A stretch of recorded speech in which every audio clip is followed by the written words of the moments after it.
Hello, I'm Reed Riggs, and I want to offer a careful ramble about listening in language learning in both classroom and self-study contexts, with the purpose of helping us think of how to teach in classrooms.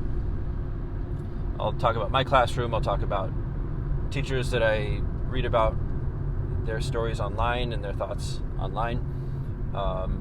Bit of research if it's relevant, but I really want to focus on my own experience with learning French in the past couple of years. And in a classroom where we have sort of two main channels for listening. I believe there are two main categories of listening in classrooms.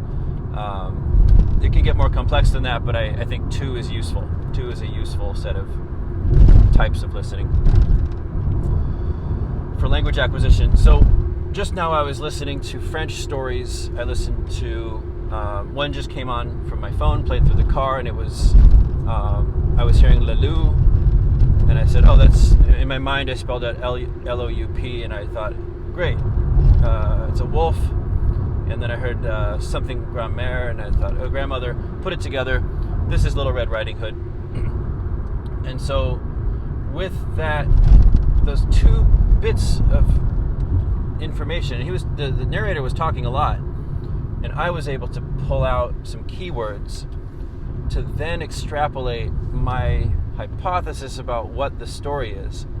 Is it Little Red Riding Hood? So there's a mutual relationship between a couple of words I was able to pick out and then the familiar story that I've heard plenty of times growing up. So then, other words, given that context, then I was looking for other words. So I can't produce it, but I was recognizing the word for a hood. It reminded me of the word hat. I want to say chapeau. I can't remember. But I was hearing that, and I thought, okay, well, that's it. Oh, and then rouge. She kept saying the word for hat, and then rouge. And I was like, great. Now with my little bits of expecting French grammar to put the color after the thing, I know that the color is describing the thing.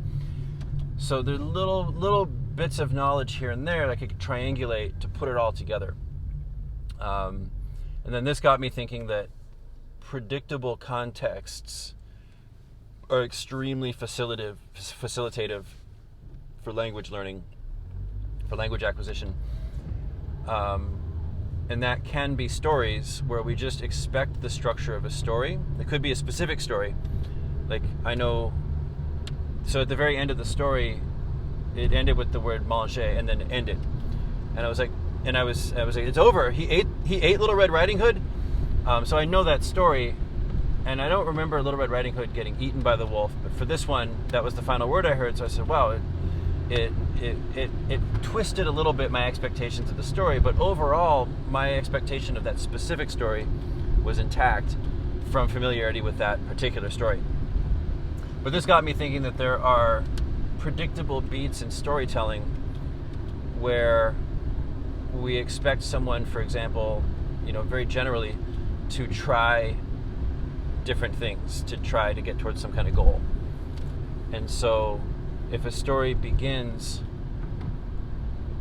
then I'm assuming that they didn't get their goal. And so there are little predictions that I can make based on my familiarity with stories more generally. If something might twist it, but I would think most storytellers would know when they're twisting something, and they wouldn't do it too often. And so more often than not, the predictable beats in a story, the elements, the sequence of what the people in a story do should be more or less familiar. And I can rely on that to guess at what the words are meaning and what the words are functioning for the story to do in each part of the story. Now this Little Red Riding Hood I was listening to, I probably understood 1 out of every 20 words. But I trusted that I knew what was going on more or less with the context. And so it was okay to sort of be blind for a lot of it, and then occasionally check in. I sort of occasionally come up for air and go, oh, we're here in the story. And then go back into... I also, along the way, I would notice things like, he didn't say something. There were little strings of familiar sounds and words. Some I could connect better with meaning, some I couldn't. But from a statistical learning perspective, I'm learning sequences of sounds. And they can start as big chunks. This is also a usage-based construction grammar perspective, that we start with big chunks and then gradually break it down. So, for example, you might be familiar with arrivederci in Italian. This was my teacher, William O'Grady, would talk about this example. But you probably don't know how to break it down, and you don't need to. You haven't gotten to that place in your life where you've needed to break it down, and you might never need to break it down. But as a chunk, you're fine with it. You can use it. As a little kid, I remember N-O-M-N-O-P in the alphabet, and I just thought it was a long letter, N-O-M-N-O-P. And so it's okay as part of the process to have these bigger chunks that we'll break down later. Okay, so for language classrooms, what does this all point to? I really think any kind of familiar context where we're familiar with some kind of very general sequence. It could be the general parts of a story. Any kind of gameplay where we're already familiar with the game, the rules of the game and how to play the game. It could be a game of basketball. It could be, if you watch kids on the street throw a ball around, you just watch them for a few rounds and you go, oh, that's what they're doing. Maybe they didn't say what the rules are, maybe they're making up the rules, but you watch them for a few rounds and then you say, oh, I think I see what the pattern is, what the cycle is for this game. From there, you can start to attach meaning to the words that they're saying, like blah, blah, blah, and someone passes the ball, blah, blah, blah, someone passes the ball. So you're saying, oh, maybe their pragmatic intent is to request the ball, and they're using whatever string of words to perform that request. And you probably wouldn't think it in such technical terms, but I want to be specific right now here as I talk. So in our classrooms, any kind of play where there's some predictability in the routines of the context. It can be a game. It can be co-creating something where we have done it before and now we're getting used to the routines of doing it. It can be a story. It could be just telling a story. It could be co-creating a story. That if those big context structural elements become familiar and predictable to the students, and not perfectly so, but enough where students can take guesses and be encouraged by the general correctness of their guesses, then we can engage in one of the two kinds of listening I want to talk about, which is the kind of use of language that's more complex than the students currently strongly comprehend at a word by word and sentence by sentence timing. So for me to listen to Little Red Riding Hood or any story, and every 20 words I can take a confident guess at one word, that's way beyond my level in terms of understanding each word and sentence.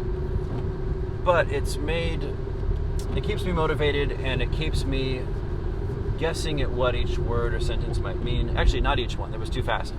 But at least getting exposed to the sequences of sound forms that I can later break down, and not getting discouraged because overall I'm saying, oh, this is the part of the story where the wolf is talking to the grandma. And so I when we say comprehensible input in this context, we're talking about comprehensibility of the overall discourse, comprehensibility of the general topic, of the general story. And so that is one definition of comprehensible input that a lot of educators advocate, because we want the teacher to use so much target language in the classroom. Now, teachers will often push back and say, hey, when I try to interact with my students, they show me that they do not understand and they start to get discouraged.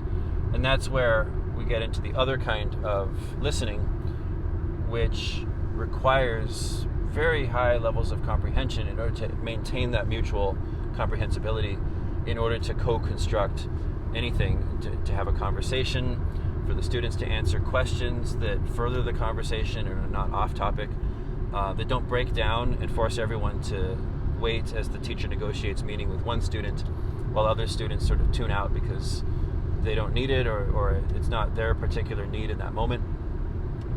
And so that kind is the kind of Michael Long interaction conversation analysis interested type of language use where people are going back and forth. They're taking turns at talking in the normal conversational sense. And so for that, I think that there seems to be a basic mechanism at play. My colleague and friend Diane Neubauer and I are working on a study on this, looking at examples of interaction of these two types. So I don't want to spoil too much about that, but what I do want to say is that when we're not doing really tight interaction with our students, where we have to keep things pretty highly comprehensible at the word level and the sentence level in order for them to understand that in this moment we are asking a question. In this moment we are reminding them of something important that we need to build on, new ideas on, or we're recapping. For students to understand the intent of what we're saying, it needs to be very highly comprehensible at the word and sentence level. And students will just show you that they're not getting it, that they're not understanding. And that kind of breakdown, if sustained, can be pretty demotivating and can lead to classroom management problems, in my experience and a lot of other teachers' experience. I currently teach grades 9 through 12, and I find that keeping them engaged is the first major core part of classroom management. And if you lose that, then you don't even have a class. Students are talking to each other about unrelated topics in English. It's just not a Chinese class if you can't have classroom management and attention from the students, and then engagement for them to pay attention where they need to and to talk where they need to. So wrapping up, I think that when we're not doing the interaction kind of listening, they have to listen in order to respond. When we're not doing that, then what we need is predictable routine contexts that can be play-based. They can be games, they can be co-creating something together, or they could be another kind of predictable context, which I think stories are one good example. If you have something else that's tasks where they get online and look at hotel information, as long as you do that routinely, then that can also become a structure, an information structure that they get used to. And then they know where on the page to look for the pricing. They know where on the page to look for certain information. So what matters, I think, most is that we're doing something routine, that's structurally routine with our students, so they can begin to expect where the different pages, different information should be on the page. So that's my careful ramble. Thank you for listening. I'm at work now. Have a great day.